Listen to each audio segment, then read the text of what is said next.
We got all our parts. We got those spark plugs from Honda, thermostat from Honda, the entire valve cover from Honda. We got the transmission fluid. Okay. We got the new drive belt. We got, that is not for this car, it's for the next car. What else did we get today? This is for my car.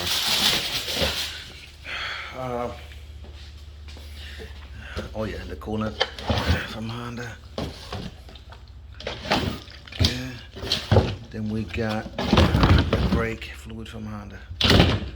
So let's get ready, tear into this thing. Got a bunch of jobs to do.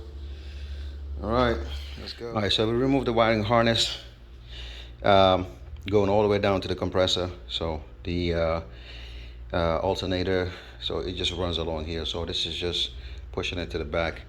I left that connector. I've seen some people do it where they remove the throttle body connector. You don't need to do that. So just zip tie it on the tower brace there, and everything is still connected, the ignition coils and whatnot. So now everything is out of the way of the valve cover itself. So now the valve cover is ready for liftoff, pretty much. Yeah. So let's go and remove all the 10 millimeter bolts that are around the perimeter, and then take this valve cover out of here. We got a brand new one, and because these spark plug tube seals, they are not replaceable on this valve cover. It's like one of those Nissan deals, you know. So you have to replace the whole valve cover if you want to replace the spark plug seals. And the valve cover runs about 190. So, all right. Okay, valve cover is off. Kind of cut myself trying to take it out.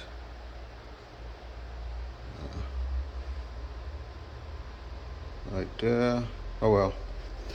Anyway, so it's off. From the feel of it and the looks of it, pretty cheaply made, very cheap plastic.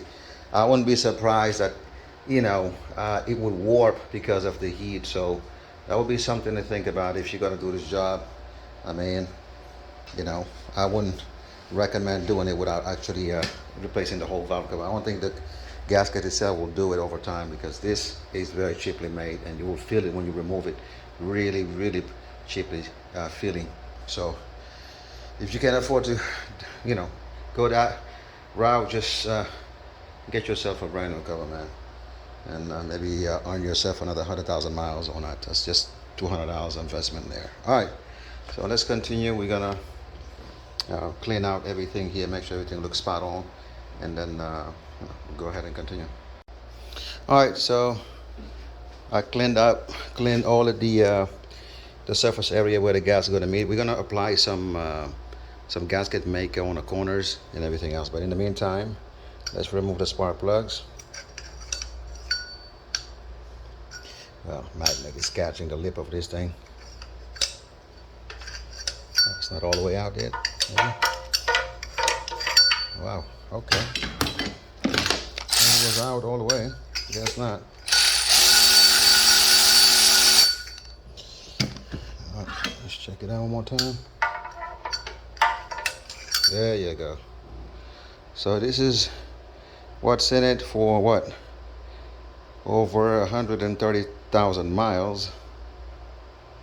And yeah, you see the burner mark, which I've seen many times. I don't think it's necessarily mean that this is bad, but the electrode and everything else around it is still okay, very much good. Right there, you can see. If it'll focus, this camera is really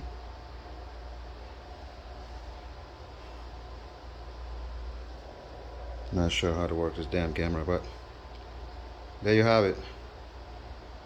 These are really good spark plugs, I'll tell you that much. 130,000 miles. Okay, so we're gonna remove all of them. We got some new spark plugs sitting right there, and we'll do that swap. Okay, making sure everything is where it's supposed to be, everything is identical. Only thing you got to swap on this side is going to be the PCV valve. This is something that I didn't plan for, otherwise I would have ordered the new PCV valve, but looks to be in good shape. The O-rings are still there, so I don't suspect that it's going to be an issue. So here we go. Now we're going to just again use the silicone gasket maker and put the gasket on all the corners, and also where the timing cover meets the head. And then after that we just set the valve cover on top of the head, torque it down. The bolts are shorter, so that means when they stop, that's what it is. They don't go further than when they stop. So it's already measured to where you cannot over torque it. So all right, let's do it. All right, valve cover is set, torque down. Okay, so now just put everything back, all of the hoses and the wiring harness, and then we move on to the next job. I've already drained the radiator. We're going to do a thermostat swap. We're going to also do the serpentine belt, and we're going to do the transmission fluid. So it looks like the thermostat is going to be right there. Looks like an easy access situation there. I'm not sure if the new one comes with the housing or this thermostat. I haven't opened up the box yet, so but I'll show you once I get there. So yeah, for now, let's remove. Let's put this one back together, the valve cover side, because we're done with this side. We got the spark plugs in, we got the new cover done. So now we move on to the cooling system. All right, so the new thermostat is in. Shiny black piece right there. All right, it's very accessible. The lower bolt is a little bit, you know, on the hidden side, but I got to it with a long extension and a 1/4 inch. Basically, I got into it with this right here, so you can hit the right angle and break that loose. All right, so now we're gonna fill up the cooling system, but before that, I do want to drain the transmission fluid because it's coming up anyway. We'll have to do it now. So while I'm going to go to the bottom, I'm just going to drain it, and after that we'll come back up and fill all the different fluid we got to fill up, and then we'll worry about the next phase. Most difficult right now is going to be probably the brake fluid flush, because you got to jack up every side, maybe possibly to remove the tire. Who knows? We'll get to it. Good. Drain the transmission fluid there. Okay. We can accelerate it by removing that, but I don't want to make a mess because it's going to just shoot out everywhere. So I'm going to let it drip down, and I'll be right back.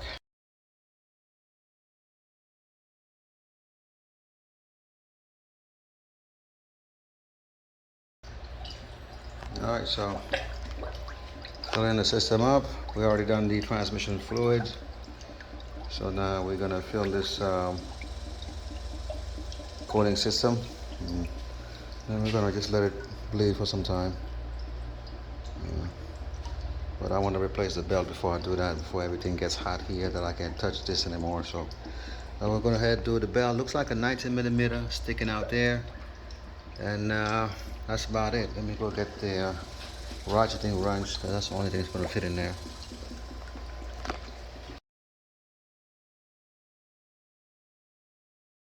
Alright, sorry about the background noise. Something is going off there. I don't know which car is making this noise.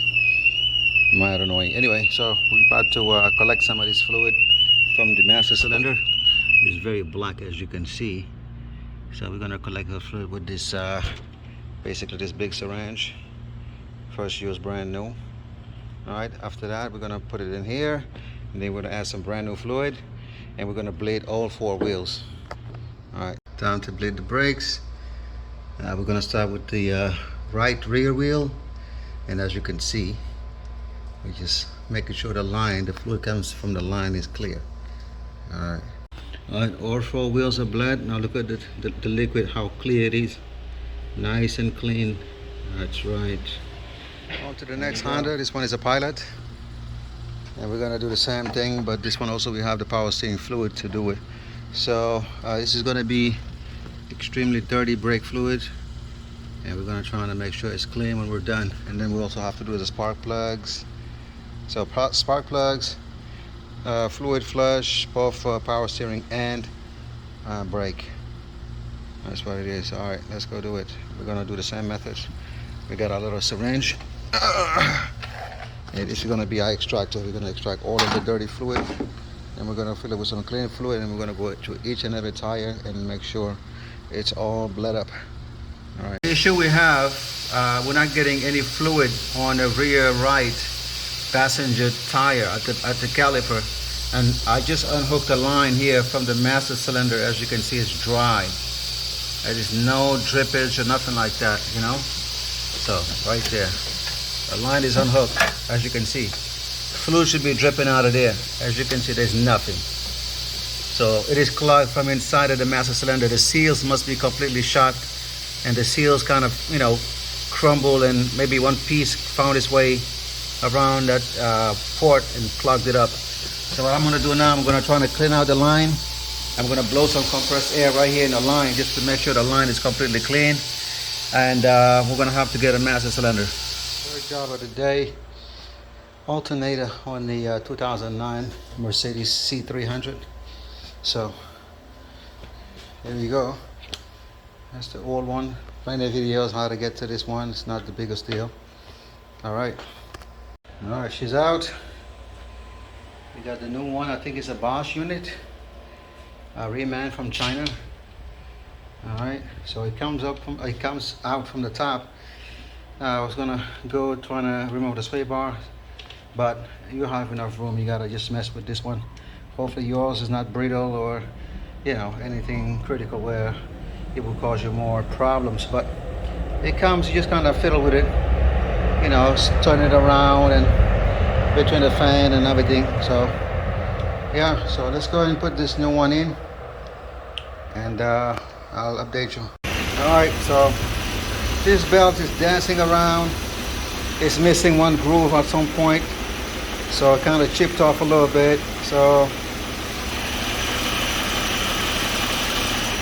definitely want to replace that belt. But other than that, charging system is definitely working because the car is on and it's staying on. Before I couldn't even, it wouldn't even stay on for more than 5 seconds literally, and it would just cut off. So all right, I will call this a success. I'm going to take it out, let it run for about half an hour to charge up the battery, and then that's it. Done for the day. We'll come back to the Pilot once I get the master cylinder, and then we'll go out and go ahead and flush out all of the lines again, and yeah, do it properly. This master cylinder definitely failed. Right there.